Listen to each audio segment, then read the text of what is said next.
Hello. I hope that you are having a great day so far. Um, I'm having a great day, kind of a crazy day. I had my first experience this morning with forest bathing. And if you don't know what forest bathing is, um, here is a definition that I found online. I was trying to think of how to describe it, and it just wasn't coming to me. So this I'm reading this verbatim. In 1982, the Japanese Ministry of Agriculture, Forestry, and Fisheries created the term Shinrin Yoku, which translates into forest bathing or absorbing the forest atmosphere. The practice encourages people to simply spend time in nature, no actual bathing required. It's also very low impact, which means you don't have to go for intense trail runs or hikes. And the goal of forest bathing is to live in the present moment while immersing your senses in the sights and sounds of a natural setting. So it's basically a mindful walk in the woods, really paying attention to sights and sounds around you. And it was really amazing, very soothing, very relaxing. I did it with a group, and I highly recommend that you give it a try if you live somewhere where you can go into the woods, and certainly you can do it on your own. Um, and it is really relaxing and peaceful. So, anyway, today I want to talk about boundaries. Boundaries is a word that we hear a lot. I think that it strikes fear into the hearts of a lot of people because it's something we know we should do. We might feel like we don't do it enough. It feels scary and confrontational, so we avoid it. But then we know it's good for us, and we're not doing it, and so then we feel like some sense of shame or guilt that we're not doing it and we should be.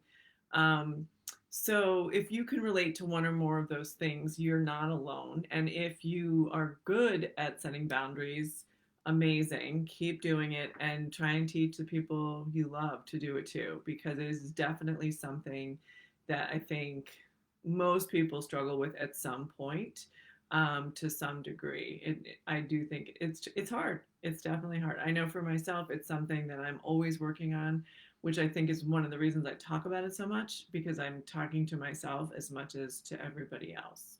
And I feel like I could teach a whole class on setting boundaries, which I am going to be doing in November, both in person if you're local and virtually. So more to come on that. Stay tuned. But for today, I just want to focus on 3 points around boundaries. So, first, I'm going to define what boundaries are and what they're not. Then, I'm going to tell you about the benefits of setting boundaries. Some of those benefits you're probably aware of, some of them you may not know. And then, last, I'm going to talk about starting to set boundaries with yourself, because that's really the first place that you want to start. And I'm sure you have boundaries in your life, even if you feel like you're somebody that doesn't have great boundaries. I am sure that there are some boundaries that you have already put into place. Maybe you don't even realize it. Maybe you have them in place. You wish that they were more definitive or stronger, but I think you probably have something happening for you. So that's great. We're going to build on that. So I think it's important to have clarity on what boundaries are and what they're not. So I think of boundaries in sort of two categories of boundaries. The first way is a really clear request of someone else. Um, and there is a consequence. If someone crosses that boundary, there's a really clear consequence of what will happen, at least in your mind. You may not need to communicate these boundaries until someone violates them, in which case you would have to do that. But we don't have to walk around saying to people, like, I don't want to be around swearing, or I don't do this, or I don't do that, unless it is an issue in our interaction with them. Maybe it's not an issue and you don't have to bring it up at all. or maybe, so it's not that we don't need to walk around with signs saying this is my boundary, do not cross, but we do want to have a clear understanding for ourselves what our boundaries are, so that if they are crossed, we then know what our reaction to that will be, and we can communicate it to the other person, let them know, and then they get to decide how they're going to, if they're going to respect that boundary or not. So the consequence of setting the boundary and having someone cross the boundary is that then you will take a very specific action. You will give notice that that's what you're going to do. The other person gets to decide if they're respecting your boundary, and then you take the action. So I'm going to give you a specific example, because this is sort of, it may be a little bit confusing, and I don't know if I'm explaining it as well as I could. So let's say, for example, that you have a boundary that you don't engage in conversations if someone's raising their voice, or if they're speaking harshly to you or disrespectfully. You're not going to have a conversation with somebody that's doing that. So if you find yourself in a situation where that starts to happen, and again, if you're having a conversation with someone, you don't need to preface the conversation with, this is what's going to happen if it doesn't go my way, or if you violate this boundary. It may be a non-issue, so until it's a problem, you don't even really need to think about the boundary. But should you be in a situation where you're having a conversation with someone and something starts to escalate, or somebody approaches you and they are speaking in a way that is disrespectful or harsh, or they're raising their voice, whatever it is that you have decided you don't want to tolerate in your life, then the way that you let them know what your boundary is by saying something along the lines, if you continue to raise your voice with me, you continue to speak to me in that way, I will leave the room. I will hang up the phone. I will walk away from this conversation. The other person then has to decide, are they going to respect your boundary and change their behavior so that they can continue to engage with you? Are they going to push your boundary and continue their behavior to see if you're actually going to follow through? Or, yeah, so that's really, those are their choices. Do they stop, or do they continue with the behavior? They are an adult, they get to make the decision. You may not like the decision, but it is still their decision to make. You may vehemently disagree with a choice that they're making, but that you can't control. So boundaries are not about controlling someone else. And I know that is a misunderstanding that I had for a long time. They are not about controlling someone else. They are about deciding what behaviors you will allow into your life and what behaviors you don't want any part of. So if they decide that they're going to respect your boundary, then you continue on, and you hopefully engage in a productive conversation, and that's the end of the issue.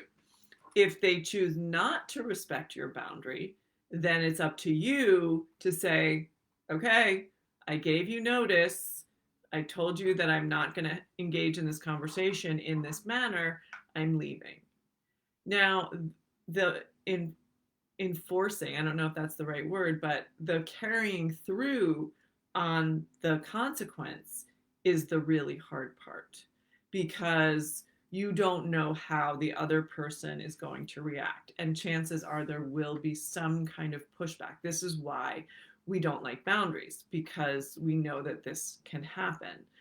Doesn't mean that you don't set the boundary, and it doesn't mean that you don't, that you're because if you try to avoid that behavior, you're never going to set a boundary. But you do have to know that it's hard, and so setting boundaries is, like anything else, you're building that muscle. So you want to set yourself up for success, and you're going to start small and set boundaries in places where you're not going to have to deal with so much resistance. And we're going to talk about that in a little while, because that's why I talk about setting boundaries with yourself first. So that's the first kind of boundary, is that clear line that you set for someone else, because of, things that you either, that you are not comfortable dealing with, and you don't want to have to engage with. The second way that I think about setting boundaries is around your time and your energy. Now, granted, in the first example, if you don't like engaging in confrontational discussions, setting that boundary is going to preserve your energy as well. But the second type of boundary that I'm thinking about is when you say no to things that you are asked to do, or you say yes to things that you know will kind of feed your soul, um, even if that means, even if that may impact someone else. So the example that I was thinking about today, especially we're in October, the holidays are fast approaching, and boundaries, I think, is something that comes up a lot during the holiday season. So just imagine that you, and maybe this is true for you, maybe it's not, that you go to visit family during the holiday season and you stay with one of your family members, and inevitably maybe you're all crammed in one room, maybe the house is crowded, maybe people don't respect each other's space, but you end up, it's always chaotic, there's always tension, it never feels really great. And it's not even that you don't want to spend time with your family, you just know that when you're in close quarters like that, it just never works as well as you think it's going to. You may have this image in your head of like, oh, this year it's going to be different, it's going to be amazing, and then you get there and it's the same old thing. So in a situation like that, a boundary that you might set might be, we're going to stay in a hotel while we're here.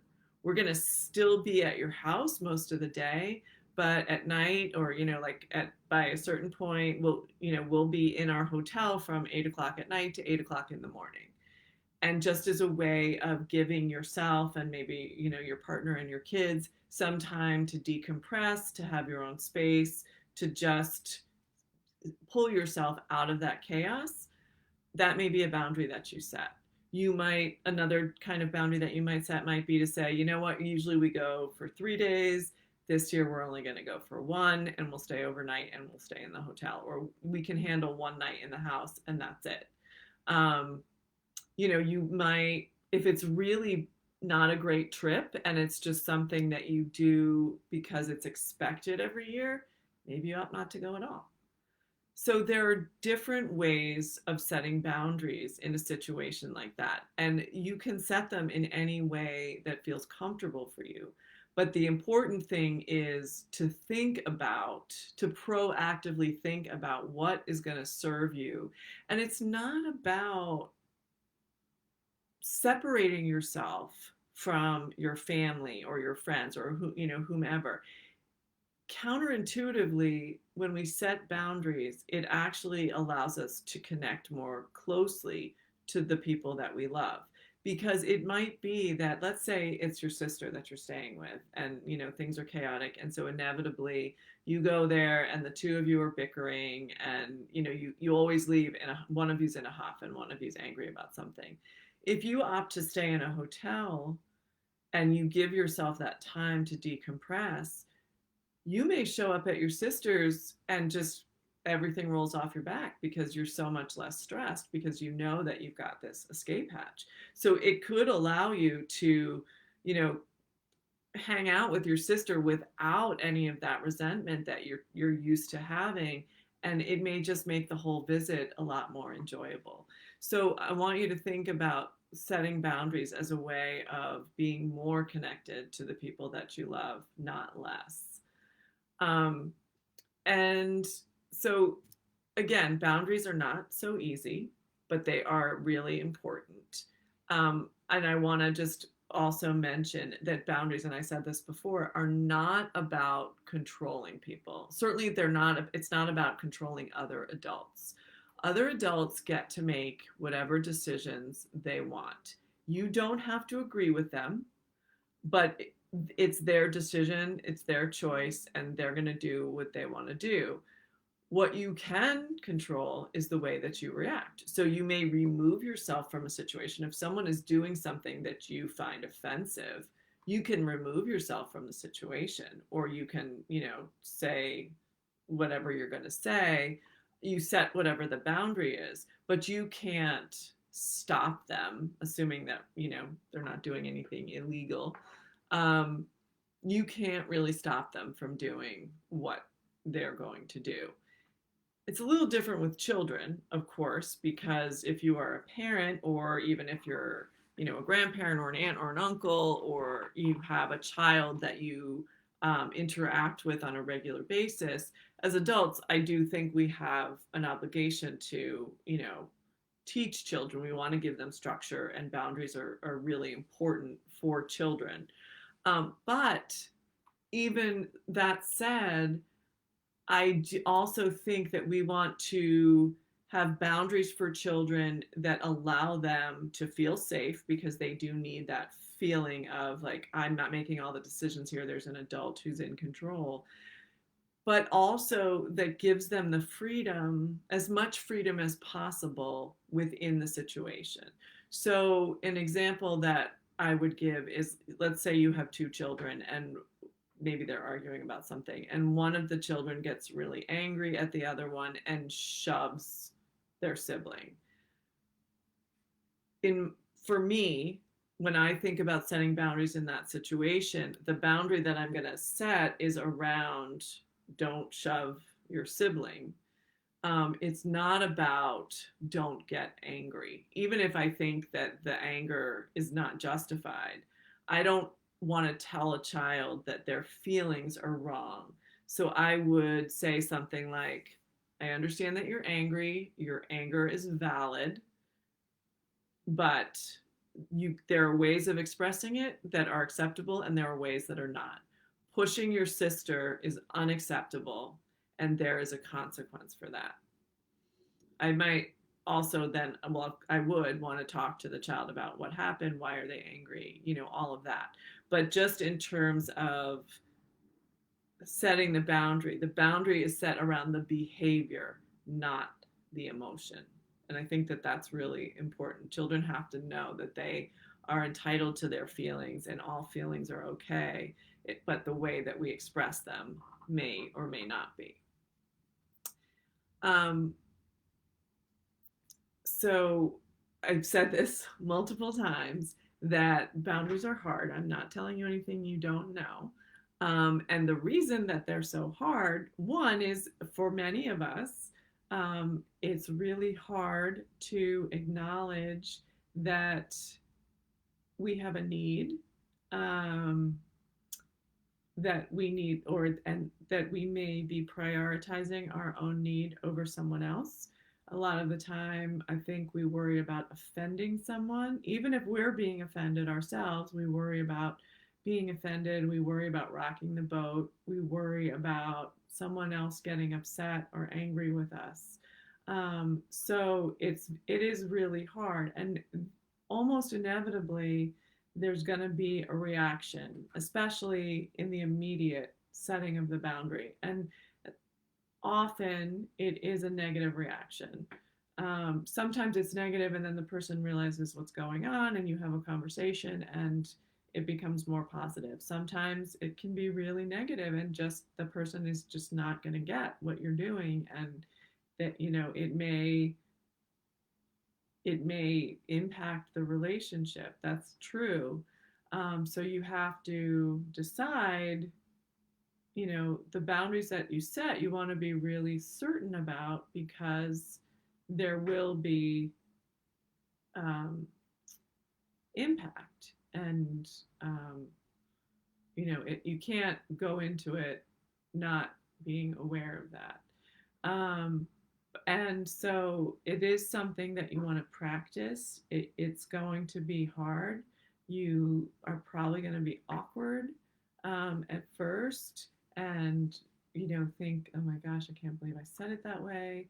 And you kind of have to just accept that that's part of it.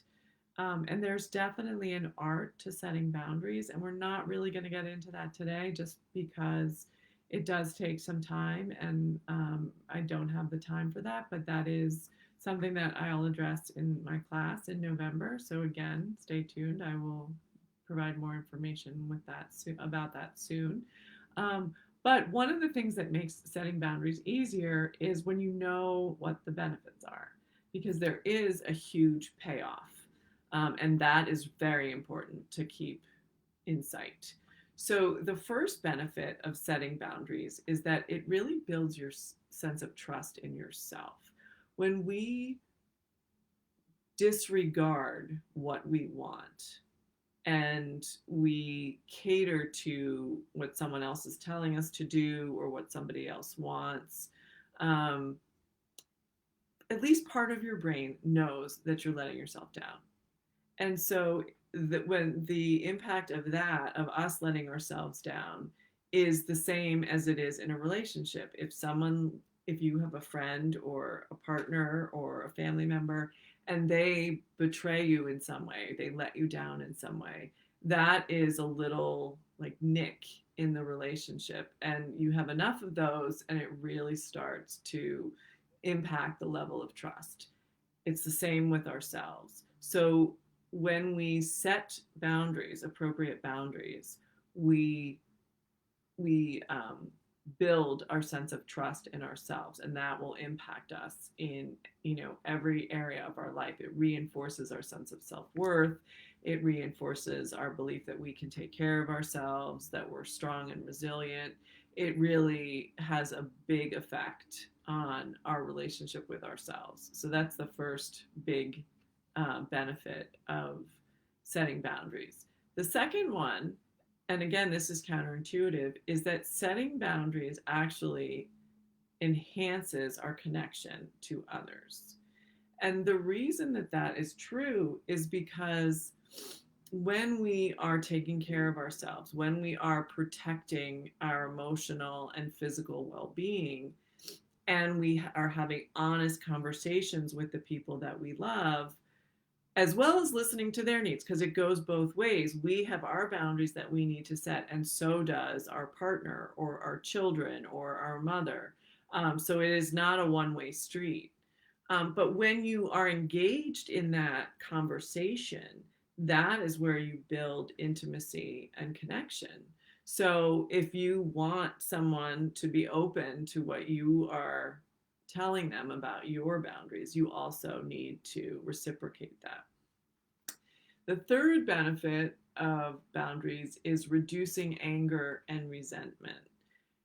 We all know that when we are overcommitted, when we are doing things that we don't want to do, but we've just said yes because we felt pressured or we were worried about what people would think, or we're trying to avoid a fight, and we say yes to too many things at once, we end up exhausted and stressed out and pissed off, really resentful of those people for whom we are doing whatever it is that we're doing. And we're also angry at ourselves because we know that, again, going back to the first thing, we let ourselves down. We betrayed ourselves. So we're also angry with ourselves for saying yes when we should have said no.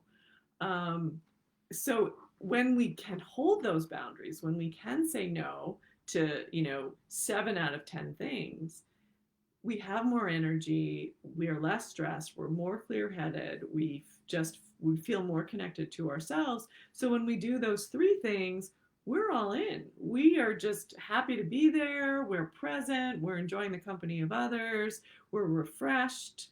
So it really enhances the whole experience. And one thing that I want to mention about setting boundaries when you have to say no to someone. So, like, it could be saying no to be the chairperson of like the PTA fundraiser, or, maybe saying no to an extra project at work. Or you can't pick your friend up because you're just exhausted, or whatever it is.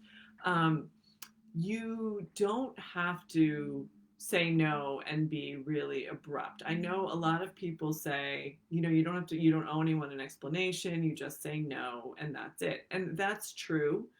Um, I've got to say, for me, that never really felt good. And maybe that's just my people pleaser, because I definitely have that. But I have heard people say that, and it obviously depends on what you really think. Like if you think, oh my God, I never want to do anything for the PTA again, then you can just say, no thanks, or thank you for thinking of me. I'm not available for that. But if it's something like maybe a friend invited you to a holiday party, but you've already committed to, two other things that week and you've decided like that's your limit and you really would love to go to this party and you really would like to go, your friend entertains a lot and you really want to be invited to the next one, but like this one's just not going to work for you, you can say that like I would love to go to this party. I'm just spread really thin right now. I hope that you invite me to the next one because I really love your get-togethers or whatever it is. So if that's the truth, if whatever it is you're turning down just because in this moment it's not going to work for you, then definitely communicate that to the other person and let them know that it's not that you're not interested at all. It's just that the timing is off. And again, only if it's true. If it's not true, then just let it go. And you don't have to be rude, but you can just say, I'm sorry, that's just not going to work for me right now. And then the last thing, and I guess I kind of touched on this, was that when you set those boundaries, you do enjoy the things that you choose to do because you have preserved your energy and you are feeling more relaxed and you're feeling like you really do, when you are with people, you really want to be with them because you've done it by choice instead of by persuasion or by force. And I know a lot of people, I know I thought this for a long time, that people with really firm boundaries were selfish. And what Brene Brown has found in her research is that, and she says that healthy boundaries and being selfish are not even on a continuum, the same continuum. They're two totally separate things. And what she found in her research was that people that set the healthiest boundaries are the most giving and the most generous and the most present people that you will meet because they've protected themselves, they've stood up for themselves, they have taken care of themselves physically and emotionally, and so they are all in for whatever it is that they're doing, and they're doing it because they genuinely want to do it, not because somebody is pushing them into it. So I know most of the time when we think about setting boundaries, we think about setting them with other people. And that's certainly true. And it is really important to do that. But again, as I said before, you want to set yourself up for success and you want to start small. And it's not that setting boundaries with yourself is small, but the more clarity you have around what you will and won't do, or what you will and won't tolerate in your life, the easier it's going to be to communicate that to others. That's the other thing, is that we can never assume that somebody knows what our boundary is. If someone violates our boundary, you want to give them the benefit of the doubt and assume that they didn't realize that that was a boundary for you. And the way you will know that is if you say to them, hey, I'm sorry, that's just not going to work for me. And they, say, oh, I had no idea. And they change their behavior. They didn't know it was a boundary and they respect it. And so you can move on. So the onus is on you to communicate your boundaries if they've been crossed, and to give that person the benefit of the doubt at first. And then, you go from there depending on what they do. But the more clear you are for yourself, the easier it's going to be to communicate your boundaries. So an example from my life, it's kind of a silly example, but it's sleep. And so I need a ridiculous amount of sleep. It's it's crazy. It's like I really my optimum is probably 9 to 9.5 hours, which what adult needs that much sleep? But it is what it is. And I get up early several days a week. I have no choice, and so then that means I have to go to bed even earlier, and that can be challenging, especially in a house with two teenagers who tend to be up later than I am. So I've had to set a boundary about that. Like, if you need something from me, if you need me to sign something, or you need to have a conversation, don't do it after 9 o'clock because it's just not going to happen. And that took a little bit of time. There was pushback, there was frustration, but we've worked it out. And I stayed firm on that. And I didn't, most of the time, I didn't get upset if they kind of forgot. I just reminded them and I had to stay strong, which again, like the temptation is to just cave. Oh, it's just this one time. Give me that thing, I'll sign it.